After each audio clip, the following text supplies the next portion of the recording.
Former Nigerian President Muhammadu Buhari has died in London at the age of 82. And that is that the former Nigerian President Muhammadu Buhari has died in London at the age of 82.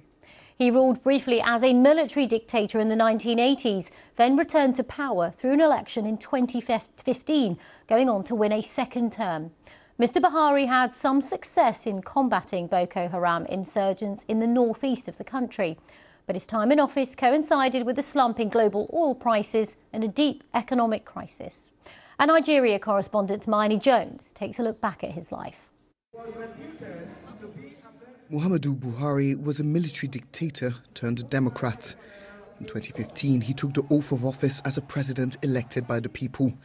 And as the first presidential candidate to defeat a sitting leader, it was a remarkable moment in the country's history. It was in 1983 that he first ruled the country, taking power in a coup.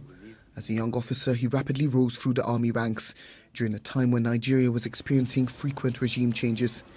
When he came to power, the economy was in turmoil and official corruption was rampant. He vowed to come down hard. Fraud, indiscipline, corruption, squandermania. His time in power is best remembered for campaigns against what he called squandermania, but also for human rights abuses. But the general who promised to clean up the system didn't last long. After 20 months, he was himself ousted in a coup. It was only after the restoration of democracy in Nigeria at the turn of the century that Muhammadu Buhari once again became a prominent figure in public life. Never a natural politician, he was seen as aloof and austere, but he retained a reputation for personal honesty, a rare feat for a politician in Nigeria. Corruption has virtually been developed into a culture in Nigeria.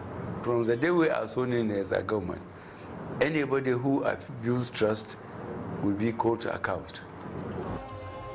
After 3 failed attempts, he was elected the country's leader for 2 consecutive terms. His time in office coincided with a slump in global oil prices and the country's worst economic crisis in decades. His administration also came under fire for its handling of insecurity. Whilst campaigning, he promised to defeat the extremist group Boko Haram. He had some success. Security improved in the northeast of the country, and he subsequently oversaw the return of over 100 out of nearly 300 schoolgirls kidnapped in Chibok in 2014. But after a spate of recent attacks in Borno State, Boko Haram remains an ever-present threat to the country. And under Buhari's watch, armed forces were accused of human rights abuses, like opening fire on anti-police brutality protesters at the Lekki toll gate in Lagos in October 2020. To his critics, his rigid military style and economic policies did more harm than good. But to his supporters, he was a stern yet honest leader who tried to bring order to an often fractious and chaotic country. Let's speak now to Miney Jones as we reflect on the life and legacy of Mr. Buhari. Miney, what would you say people in Nigeria will say his biggest legacy was? I think for many Nigerians, his biggest legacy will probably be reducing the level of insecurity in northeastern Nigeria, where the terrorist group Boko Haram has been waging an insurgency for decades now. He significantly reduced the amount of violence that when he came into power in 2015, the number of attacks that were happening in northeast Nigeria, particularly in Borno State, the epicenter of the insurgency, was astonishing. People didn't feel like they could, go to the market without being attacked. They didn't feel like they could send their kids to school without them being kidnapped. And he was able to reduce that. And Miney, what tributes have been coming in so far?